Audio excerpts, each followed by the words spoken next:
Hello, friends. Welcome to SAGA Thursday, the show all about the skirmish miniatures game from Studio Tomahawk. I'm your host, Rodge. Monty, how the heck are you, buddy?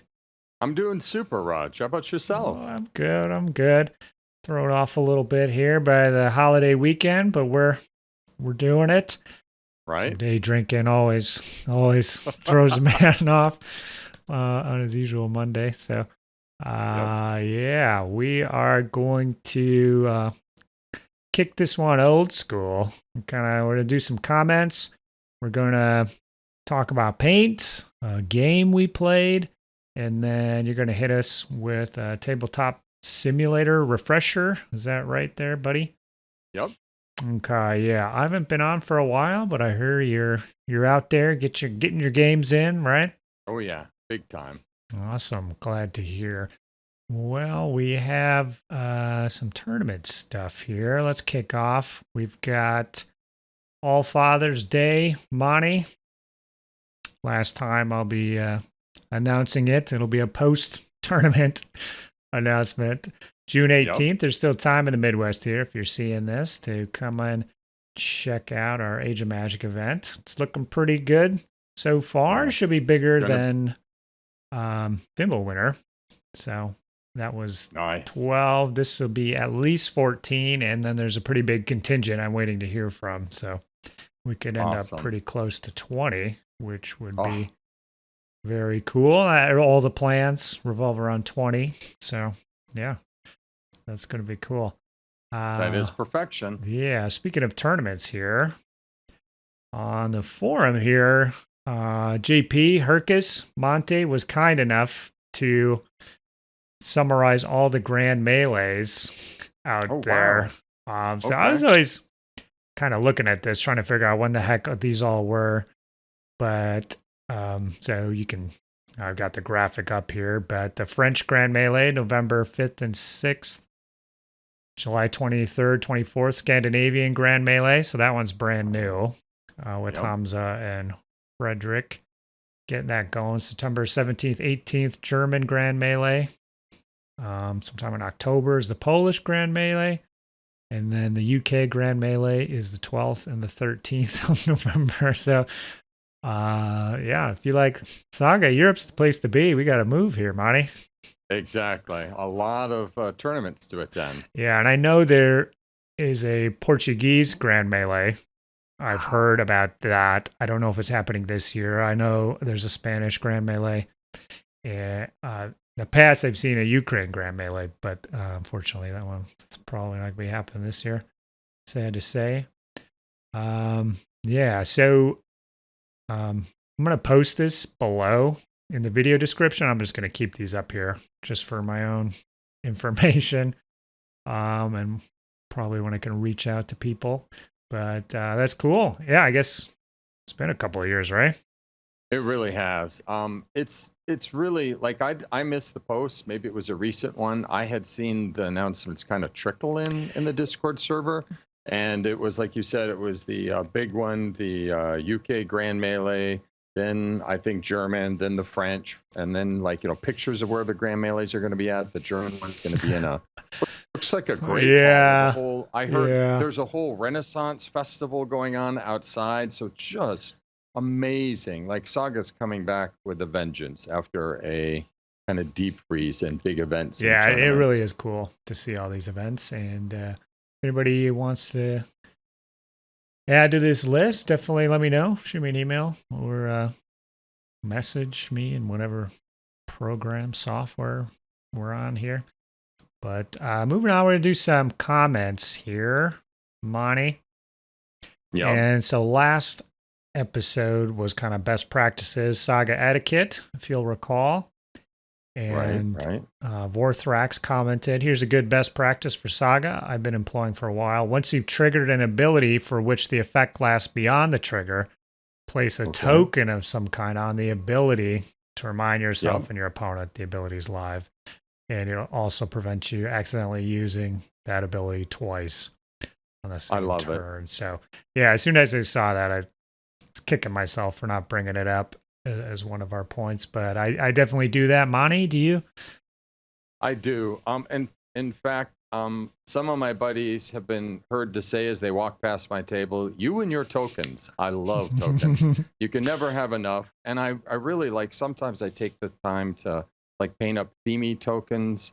When I was running Roost Princes in version 1, I had wolves on little like 20mm bases that showed when Wolves of Winter and some of the other turn long effects were up. So just little things that both, they can go out on the display board, but then they can come back on your board when you're playing to just help you and your opponent remember, hey, this is up, or this is happening, or I'm using this.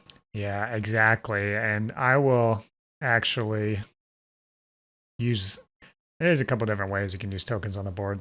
That's a good one. The other thing that I do is, if like you don't roll a rare or whatever, you can just block like all the abilities that take a rare. Like that. Ones that you're never gonna use. And that'll kind of just make your decisions go easy. If an ability takes 2 uncommons, you only rolled 1, just cover it up with a token or something. And then, if you're only choosing from 7 abilities or something out of 10, that'll speed things up. I like it. So that's a good comment. Thanks for chiming in. And then another comment here, Coyote on the Irish episode, another great episode. He thanks us for, and then, so this is a huge long post, but so I'm just encouraging people to go check this out, because he says, for me, 2 Kuret isn't always an auto choice. I base my decision to field either 1 or 2 on whether I intend to field Hearthguard, the scenario, my opponent's faction, and my opponent's experience. And then this is, there's 3 or 4 or 5 very long paragraphs kind of describing at Adepticon the reasons that he chose either 1 or 2 for his game. So I thought that was interesting, good perspective. If you watched the episode but didn't see the comment, I would head back and check it out and hear what he has to say on it. Yeah, I like that. That's a lot of thought process, and very thoughtful, and it's a good read through. It's easy to like figure out like, here's how everyone's playing X. It's more interesting to read the nuance, and he has packed a lot of nuance in here. Very interesting. Definitely. So thanks for posting that, Coyote. That's Sean. Let's move on to, got a little bit of business here to address, the Berserker contest, Monty. So, this wasn't talked about in the last episode, and it kind of came out after I announced the winners and stuff. But sad if this is the first you're seeing of it. I apologize, but I don't want this thing hanging out for like 7 weeks. But basically what happened was JP was the winner of some painted models. He talked about throwing them into a raffle type thing for Ukraine refugees, which is awesome. I thought about it a little bit, and I had some V&V miniatures, Berserkers, V&Vs from Ukraine, and I painted them up in blue and yellow. Trying to be a little themey here, and then we did a raffle, and I'm going to announce the winners of that right now. So that's been going on the last couple of weeks. I did post everywhere that I could, so hopefully everybody saw it. But let's bring up, so the charity is the fundraising for Center of Help for Refugees with Disabilities, and I'm assuming there's some translation stuff there, giving it interesting title in English. But we had,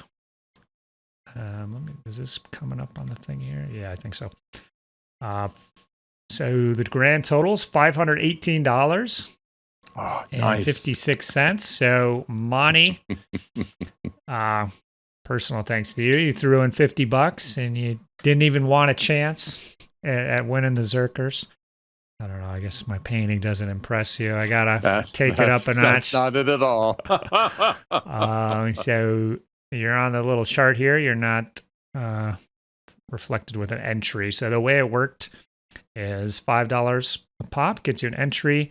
So there's 94 entrants here. Nice. And the first 5 were the Patreon supporters at the not the Hearthguard, the Lifeguard and the Warlord levels. As part of their support, I gave them a free entry. So, yeah, good to be a patron.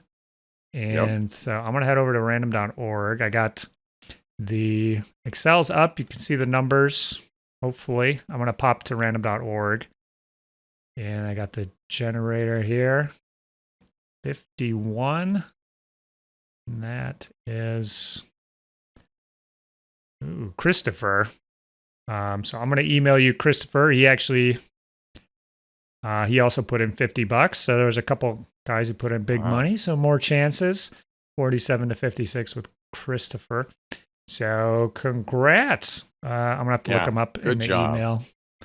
And yeah, I'll get those mailed out to you. And then I'm going to make the payment after this video. I'll post a screenshot of it on Thursday on my YouTube page, on the Discord and stuff like that. So that's pretty cool. That well exceeded the charity one. I think the last one was the George Floyd protests in the Twin Cities. There was a lot of fires and stuff. So it was a fundraiser for, it was like employees. The place where you worked burned down. So there was a lot of people without jobs.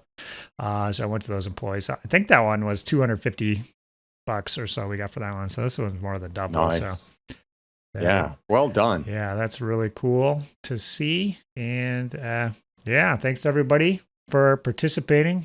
And we'll do it again. I could probably do something like this once a year. Don't you think, Monty? Yeah, it's awesome. Now, seriously, well done. I want to put you on the spot, but were you going to do something charity related with Goth Hearthguard models? Is that yeah? I mean, anything to do you have anything to announce at this time, Monty? No, not at this time. All right, yeah. I'll ping you about that later. No worries. All right. Well, the Berserker picture, that's my paint project, my paint picture. So I sent you a copy of that, Monty. So we're going to talk a little paint stuff. And yeah, Chaos Dwarfs. This was the quickest month I've ever experienced in my life, Monty. I don't know how we're at the end of it or how we're already getting into June. But time flew by. I didn't do much on the Chaos Dwarfs, I'm sad to say. I'm still hopeful for June, but so the Berserkers here are kind of my main thing that I painted. And I was using the Army Painter's speed paints, and yeah, I don't know about these. These things are interesting. So I did paint last month. You folks saw pictures of the Shield Maidens that I painted up, and I used contrast paints on those, and they work great. And so I was really hopeful for the Army Painter speed paints. But I think the thing was, for the contrast paints, those were all vetted by people saying these ones are good. And there's like 40 of them, and some are junk.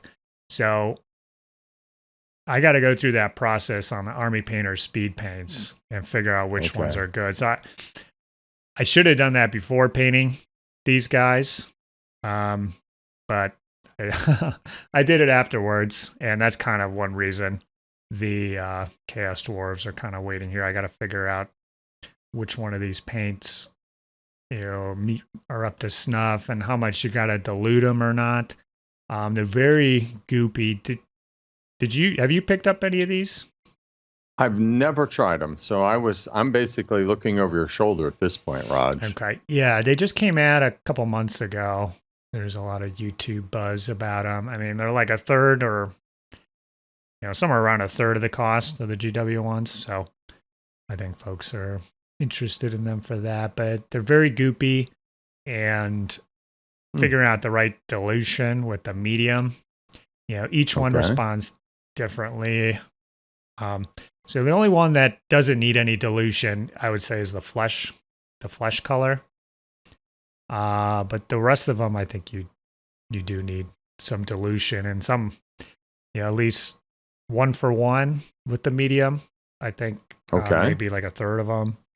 And then I would say maybe 2-to-1 or 3-to-1 medium to paint on the other ones on some of these. I don't know. I'm kind of figuring it out. I might have to just look online and see if somebody figured it out. Yeah, crack the code. But yeah, I'm still pretty hopeful. The consistency is quite weird. The contrast paints definitely feel like paint putting them on, but I don't know. Some of this stuff was awfully goopy and strange. So, yeah, not sold on it yet, but Okay.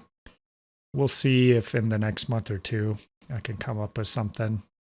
There's a couple different blues, a couple different reds, a couple different greens. So, I'm trying to figure out which one is the good green or the green that I would like to use. There's a couple different browns.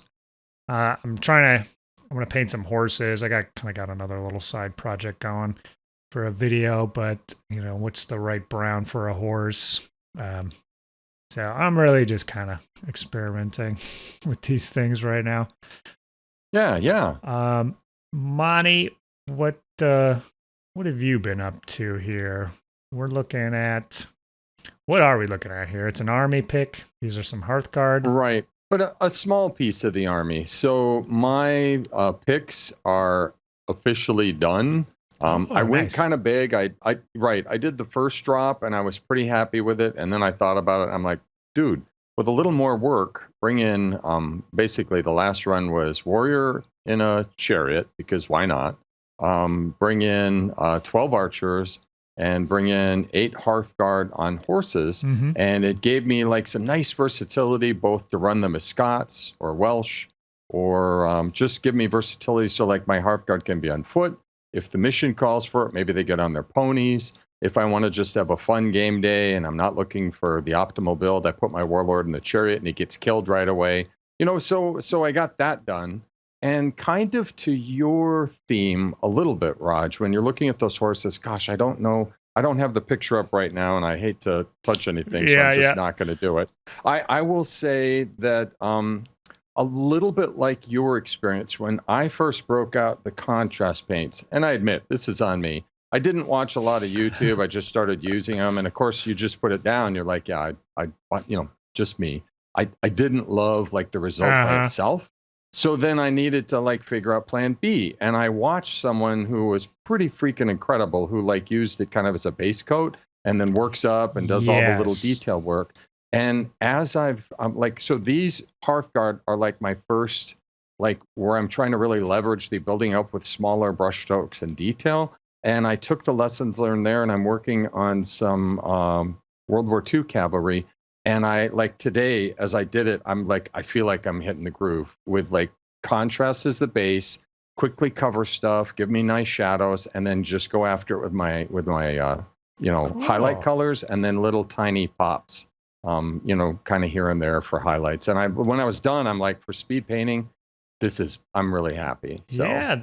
So my point is, like, I mean, I don't know, but hopefully maybe the army painter experience will be like that, where you come out of the gate, the first pass, you're like, and then you kind of get, you kind of listen, you learn, you look around, and maybe you can scale it up. Yeah. And so that method that you were talking about, base coat, quick base coat, and then, go back and highlight. That's exactly the method that I want to use on these. So,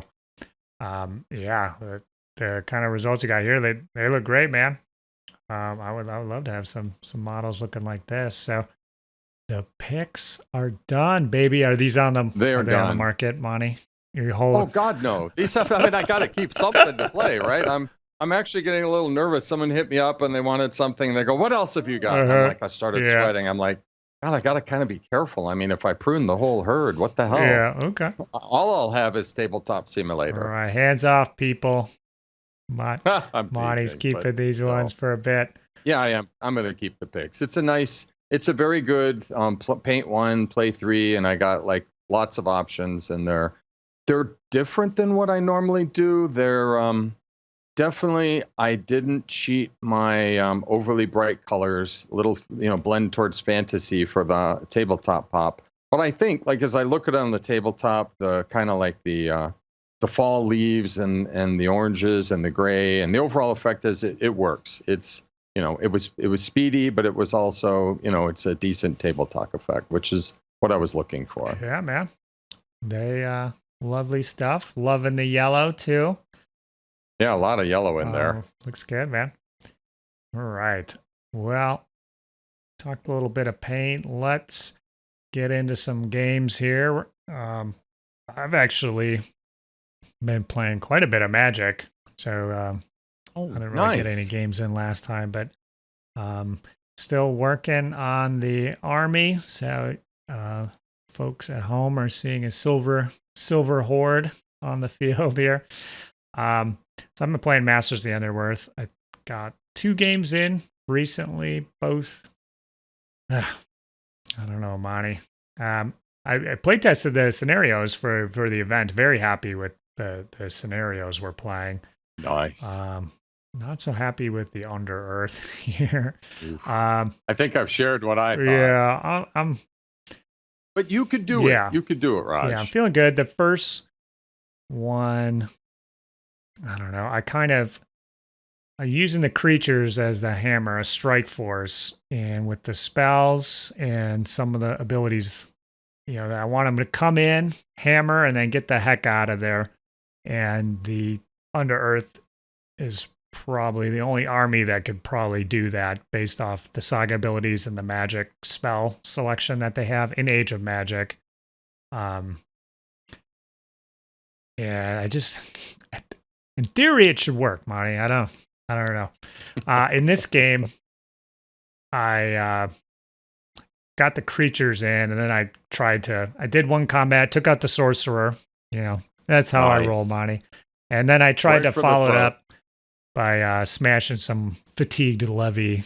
So I was hitting them on 2s and did some damage, but not nearly enough. And then the creatures are just sitting there and they get decimated. So, and there's not a lot of speed in the Under Earth. You could take Mounted Hearthguard, which I do have. I am having a unit of the Mounted Hearthguard built. I'm gonna have some foot guys too, so I can swap back and forth. But and then so quadruped creatures are kind of it. I mean, for speed, those are your 2 fast units that you can take. I mean, you could take the War Machines, the Flyer. They can't. I mean, they are fast, but they're not really doing much. No. In the way of it, I'm still trying to figure out mounted Warlord on a Beast or not. Monty, for Age of Magic, are you defaulting to a Warlord on a Beast? So I was just like in any army that you build or take. Would you start with the Warlord on the Beast first? No. I mean, it really depends. It depends on the faction. If I'm bringing Great Kingdoms, I just think they need that we obey too much. Like, there's just too many. You just have to have that. And the minute I don't have that we obey, I'm like, great, I got a hammer. Now I got these other parts, like eating or looking for dice to do anything. So I do love the Warlord on a Beast. And with some builds, they are perfection, but maybe not so much for Great Kingdoms. Okay. Yeah, that's good to know. Yeah, I kind of tend to default to the Beast. But yeah, like you said, I've got a lot of levy in this build and those little gun teams. And the first game was with the Beast. And yeah, there was some definitely like turn 4 and 5 where I just rolled 1 hammer, which is what you need to activate the levy. Right. And right. Yeah. So the second game I did go down to the Warlord. But with Under, he's got to be on foot. So that's not great either. Maybe I'd want to mount him. But the We Obeys came in handy. And I do have the Hearthguard unit to potentially bounce hits. Yeah. So yeah, I'm still working through it. Hopefully I'll have this enigma solved by June 18th, along with some paint on these bad boys. No pressure. Yeah, but you got into some game. Are you going to talk about there was like a 3-on-3 game? Is that what you were planning to discuss, or where's this pick from? This elephant looks like Scott is hammering Right. you Yeah, here. my gosh.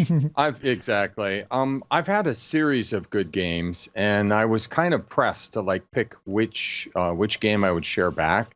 So I think maybe I'll do like the 30,000 foot, hit and Yeah, run. absolutely. We did do a group game, which was just fabulous. We had 7 or 8 people come out, and a couple of those people are new or almost brand new. That's the perfect kind of game to like help, like you're kind of as a team. And, I was on the attacking side and we were attacking a town. There were special rules Scott had for, attacking, being in buildings, attacking buildings and everything else. And it was fascinating. It was fascinating and fun. Like it's fun and friendly. There turns out that there was a combination on the defending side of a pagan Rus warband and Anglo-Danes. Oh, those two in a defense scenario are perfection. They were burying us in fatigue. They were everywhere. We just were like, our dice were being eaten by fatigue. And I, as the pick warlord, trying to chop right into the middle of the city or town, there was a building that was occupied by Danish archers, and I could not bounce them out of there. I just like attack after attack went in. They made their saves. They outnumbered me. I back up. I'd go back in, and I drowned in fatigue. Anyways, that was a great, fun, friendly game, and I highly recommend those kind of big group games for, especially bringing in your newer players. Like everyone was happy. Everyone had fun. Cool. Was there a new person or two in that one? Yes, the newest people would be, I don't know, you probably haven't got a chance to meet Ian. He has got like 2 or 3 games under his belt. And I tell you what, he took the time to watch your channel and How to Run Pagan Rus, and he was sizzling. He was not messing around. He was holding those, no double activation for you, dude. Out. Right? Yeah. Seriously. Very impressive. So that was great. And then I was going to mention, it's kind of interesting, right? In my long life of playing Saga, you sometimes go through surges, and I wanted to focus on like not the good surges, because there have been some surges where like at one point I was keeping a gaming diary and I was like, how many wins have I got in a row? And like at a certain point I was kind of freaked out because I was doing friendly training games and I'm not trying to win some of these, and it's like, oops, you know what I mean? So I don't like that. I kind of stopped doing it. But anyways, how about the other side? I've been playing a lot of Tabletop Simulator. I've been very, let's say, just going in and what is my opponent got? What do they want to play? Just low key, like show me your best. And so I had a couple 3 losses. I'm like, okay, learning. People are showing me their good stuff, and the cost of that is, I'm sometimes getting my ass beat. Sure. So then I showed up for the game day with Scott, which you see the picture from. And he was running Sassanids, and he's had a few games to get that under his belt. He took them to Adepticon. And I was like, let me try Franks. I've never played Franks. I want to see how this goes. Just the wheels came off completely. I couldn't save a shooting attack. I couldn't make attacks. I couldn't win. The game ended, dude. I had this many wins. I put up the ability where I got to get like win a combat. We end the game and I had no wins. I'm like, how does that happen? How is it possible that the Franks tooled up using their board comes out and doesn't win a single one? Wah wah, sad trombone. Yeah. So we're like, hey, good news. I'll jump right back into it. So game 2, he smashed me again. And then I went into my next tabletop game and I was kind of freaked out. I'm like, do I remember how to play Saga? Do I remember how to win? What am I doing? Have I just like what is happening? And luckily I was playing a very good player. And I managed to it was falling apart early. And then the last 2 turns it rallied back, and I took like a deep breath because I was like, good grief, how many losses in a row am I going to get? Oh, wow. Well, Monty, you learn a lot more from the losses than the wins. Well, then Isn't the that Vikings right? would be the best team in the NFL. Sorry. Oh, that's funny. Oh, well. Well, that's fine. Yeah, sometimes you take the beats, and you do. Yeah, even world greats such as yourself will have a bad run every once in a while. I don't know. Typically, I don't know. Seems like you always have a bad run running into a highly successful tournament, though. So, Yeah. don't want to It's put good to get that out of the way before a tournament. Yeah, I don't want to put any extra juju on you, but I think maybe I do. Want to put a little juju on you. Right. So, okay, that's cool. The Franks, fun. Yeah. Yeah. I did like them. I Mhm. think they have potential, but gosh, not in that game. It fell apart so quickly. His shooting was sizzling. One shot, 6 warriors came off the table. I was like, this is just not good. Do the Franks have some shooting defense abilities on their board? So they have one where you can take like 3 dice away, and a little bit of the issue is like some of these boards, both the Franks and when I played the Saxons right after it, if you can throw a rare, it really it's very useful. Like instead of taking 3 away, I could take away 6 of his shooting dice, Yeah. right? But I just couldn't spit out a rare in the early to mid game, and my saves were just atrocious. We were laughing, and I normally don't do this. I mean, I understand basically how math works and that dice aren't magic, but at the very end of game 2, like turn 4, it had been so terrible for like all those turns. I'm like, that's it. I grabbed out some other dice and they started rolling like normal dice. I'm like, well, I mean, maybe I should have done that earlier. But credit to Scott. Yeah. He's been running the Sassanids. They're a good board. They're a tough board, and he runs them to perfection. So make no mistake about that. Absolutely. Cool. All right. Well, you talked a little bit about Tabletop Simulator. So Yep. I wanted you to kind of give us a refresher, rundown state of Tabletop Simulator for Saga in 2022. So I've had a couple videos that somebody else did that and linked in my video description. So you've sent me some new links. So I will put those in the description. Those will be the new links from here on out. But yeah, how is it easy? What are we looking at for 2022? Right. Perfect. Well, if you don't mind, let me start like right at the top. Like why Tabletop Simulator? And I would say like why not? Like look at all of the events we just named. Like, you can certainly go. You could go to your, French Grand Melee, your UK Grand Melee, your German Grand Melee. You could walk in and have, 2-3 games under your belt with your warband. Or, right, you could go into Tabletop Simulator and place people around the globe and pick up some nuances, some tips and tricks, get some beatdowns. But for the price of that beatdown, you learn some kind of cool stuff.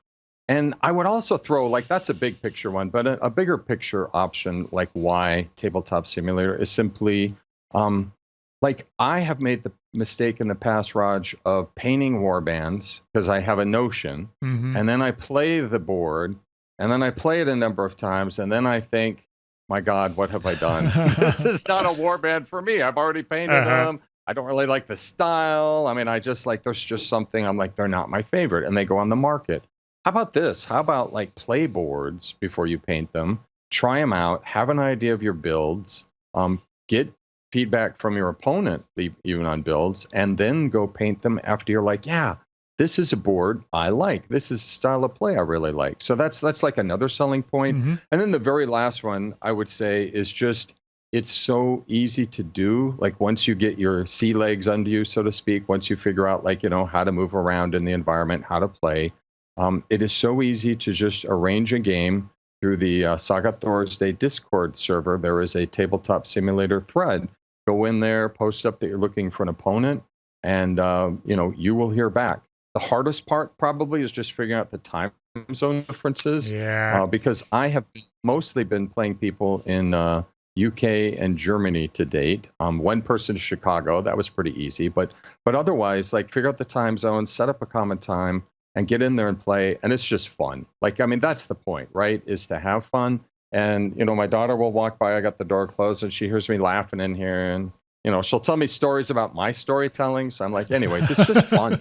So that's me. That's my selling point. And the very last thing before I pitch in, like on the how-to, is just that when I first tried Tabletop Simulator, it was a combination of things. I think it was partly because, in-person gaming was like shut down. Yeah. So it was kind of, it felt like it was like forced on me. It was a lesser alternative.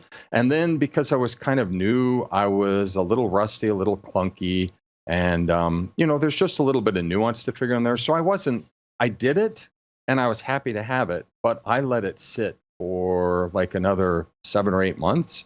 And about maybe 4 or 5 weeks ago, like I started doing tabletop simulator games 1 and 2 times a week. Wow. Like that's my yeah. song. Right, seriously. And I'll do it during a weekday because work has been super stressful. So it's like just a great way. Like, it's Thursday and I have a game, or it's Wednesday, I have a game. My workday ends. I run upstairs, I log in, boom, fire up the game. So just a lot of fun.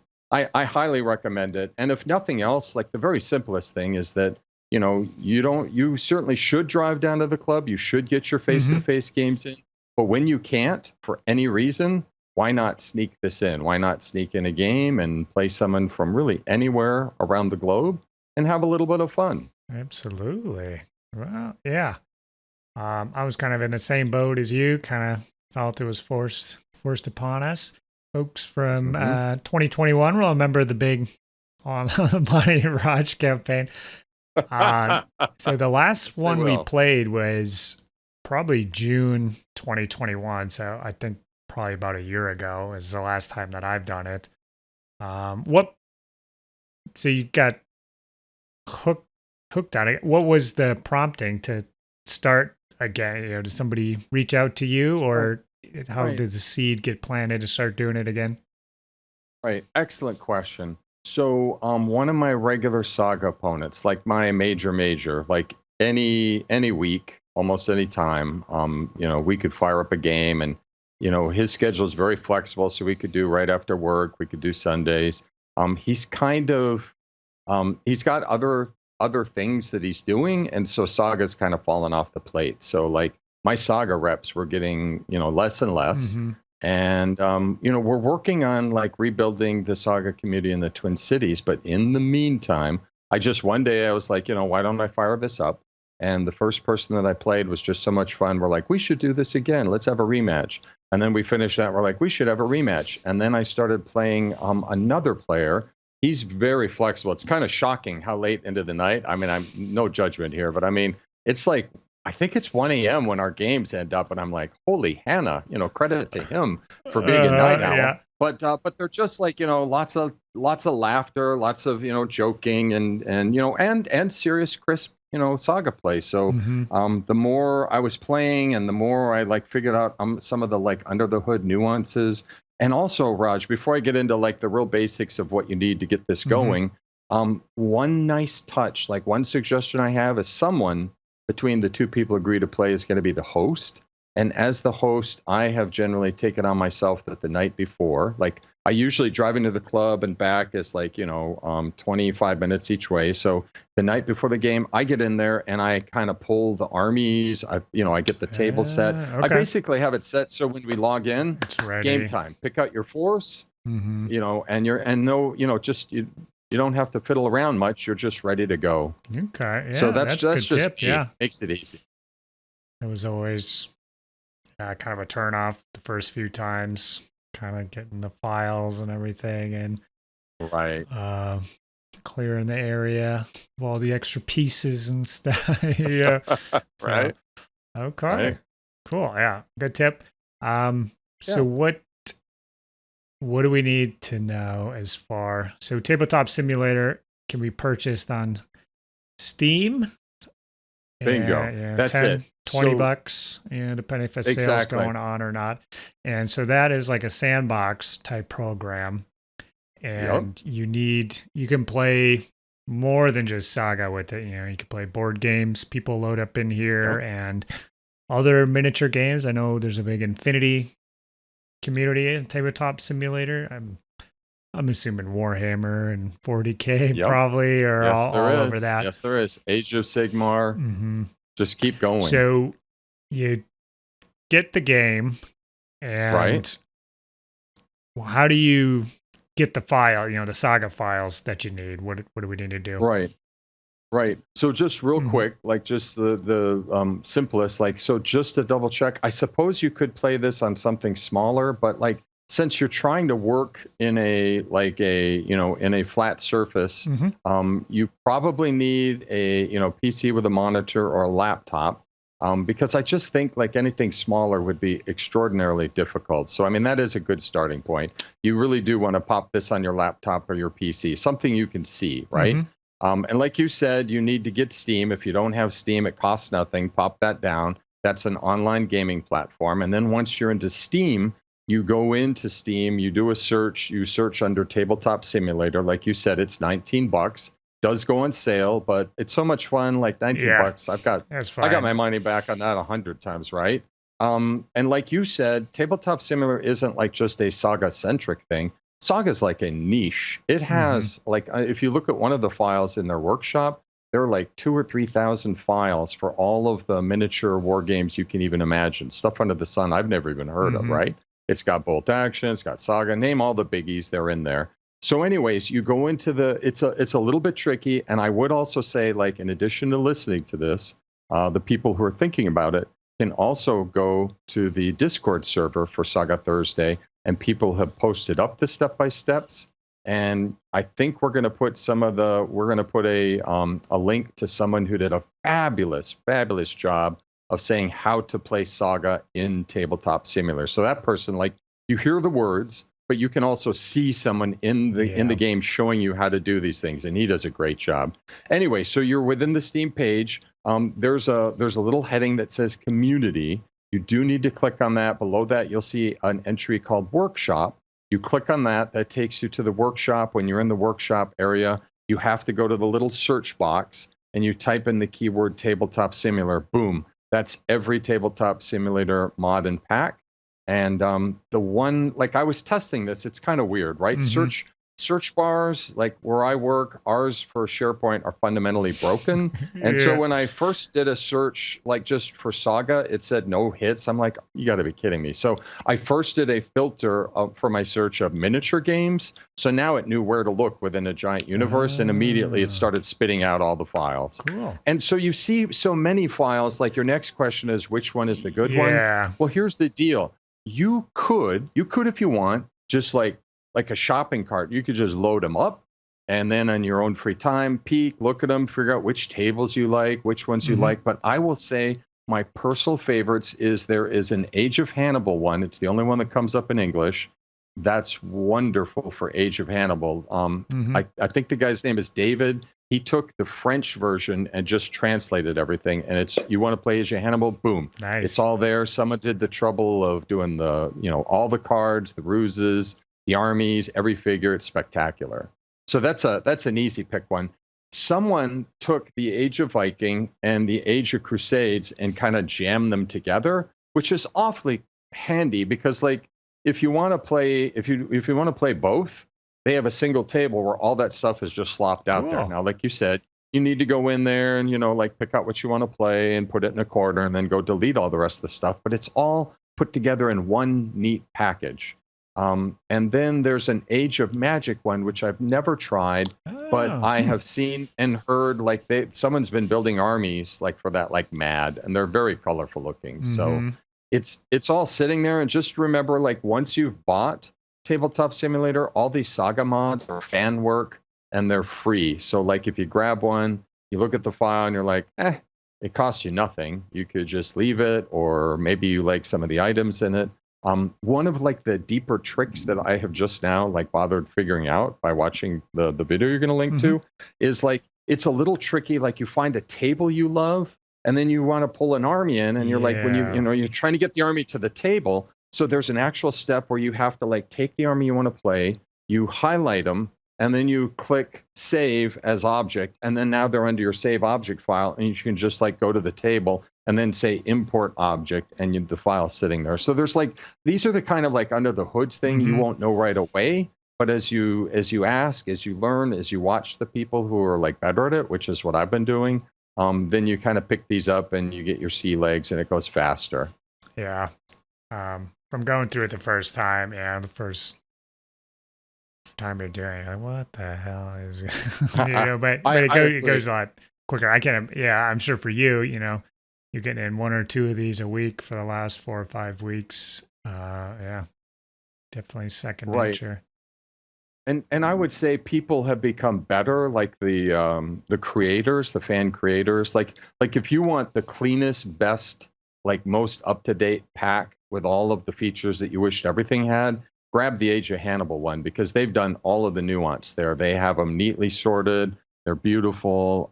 They've also locked every single figure to their base. You don't have to Oh, go yeah, through yeah. that exercise. That's actually huge. Yeah. Things like that. So that's awfully nice. And we do have content creators out there. I know it doesn't pay a dime, but I just want to say, like as someone who's using these products like as much as I am lately, that I really appreciate it. And like the next step is like for me to get better at managing. I don't think I'll get to the point where I can create content, but I'd like to like organize my tables and stuff a little better because my OCD says I should, Mm-hmm. and just make it a clean, fast experience. Like a little work can kind of tidy things up. Yeah, cool. Well, yeah, thanks, man, for sharing. How are you doing the audio on these typically? Is there one Oh, good way to right, do right. it, or what do you usually Great, do? great point. So there are two ways, like there are two basic ways. Well, there's more, but I think it is a good idea to offload the audio out of Tabletop Simulator and use like the Discord channel. Okay, Um, just going in it's clean. It's like less stress for the game. Like I'm playing someone in Germany, and the lines, like if they're not perfect, like throwing audio across that line is just one more like little mm-hmm. draw on the system. So it's kind of a mix. Some people will pick the audio stuff that's at the bottom of your Saga Thursday page, and There's other a couple, times you yeah, just sit, voice channels right. that. Right, right. And some of these people, once you become a regular, you friend them, and then now you can have a private chat. Like no one can see Mm-hmm. it. But the other one was kind of funny because when I do the public chats, people aren't watching the game, but they'll ring in with salty comments. They can see there's a game going on. And if you really wanted to, like we did in the old days, you can also stream your games. And you may have noticed, like under other Saga content, our member Peaker Mm-hmm. is like he's playing games and he's recording them and then putting them up on YouTube. And he's making sure they're like 90-minute games. And so sorry, we got like a wild storm. It is Yeah, really cats and dogs against the window here, dude. uh-huh. Sorry No about problem. You could just. that. But yeah, anyways, so he's putting stuff up there, and I've actually like because he's whipped me a time or two. I've watched some of those because I'm like, there will be a rematch, and I need to figure out like his play style a little better. Tips and tricks there, sneaky Yep, yep, shenanigans. yep. Oh, that's cool. Yeah, I didn't know that he was doing that. So, yeah, I'll have to go check it out. Always interested, more content. Yeah, and so the ones that we did, I recorded a couple. There's maybe a long play one, a short play, and then maybe I can't remember exactly what I did, but yeah, those ones were in early 2021 when those went up. So there are some here on the channel as well to see if that's something you'd be interested in. Yeah, that sounds good. I don't know. You're making the case here, Monty. I don't. It's I mean I lost my Saga buddy, and it's like it's just another venue, and it's Mm-hmm. just as I become more comfortable with it, and people are very like if you can find people who are accommodating with like your slot, your time slot when you can sit Mm-hmm. down a game for say a 3-hour block. And that's something we do too, because like life is busy. I don't want to keep them up till 2 a.m. So we'll say we're going to make this a 2.5-hour game, like a tournament style, and just get in there and don't overly think it. Just start, moving your stuff around, have some fun, talk a little bit about, life or Saga, or like some of these guys are like, I'm training up for a tournament. And I'm like, let me help. Mm-hmm. Well, I think So, too. I don't think we did this, but I think theoretically you could just save the game, and then come back to it later. yeah, that's right. You can Yeah. actually. I completely forgot that. You absolutely can. So yeah, and that's a little trickier to pull off in person, for sure. So awesome. Well, yeah, thanks, Monty. Very cool to hear you're getting this on. I guess I really wasn't aware of the extent of your game in here, but I was going to you're a surprise you. deadly, You'd say, whoa, look, he's become good at becoming a Saga. deadly foe. Yeah, learning Right? from the world's best. That's the idea. Oh, You just have to staunch the bleeding of like, oh, how many losses have I got? yeah. And that comes. That Mhm. comes. All right. Well, we've been talking a lot about the Discord server, so I do have a invite link to that below. So definitely, if you're not on there, check it out. We're up to 522 members, Monty, Wow. as of Wow. That is this fantastic. recording. That is flipping bananas to think about. It Yeah, there's is. always stuff going in. I'm more of a lurker, Monty, but it's cool to see everything going on in there. As far as the Patreon goals, I haven't really talked about this, but I think we're up to 27 patrons. The next goal is the Saga Thursday podcast. So we're going to need a few more folks to sign up to get there. But if we reach that, I used to do this and it was a big pain in the ass. So I stopped doing it. Right. But if we hit this threshold, this program is as good as audio. You don't generally need to look at the screen.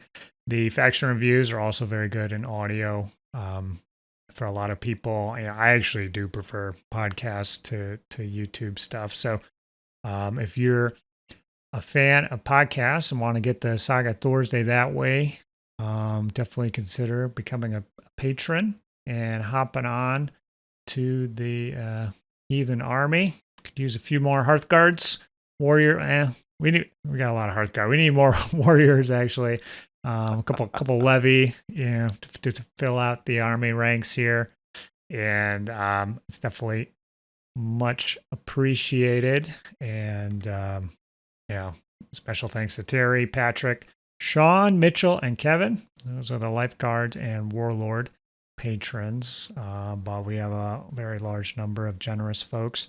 So I'm hoping if after every month we can just get one more person signed up, eventually we'll get there. And there's still additional videos on the table. I could be doing 4 a month. I'm doing 3 right now.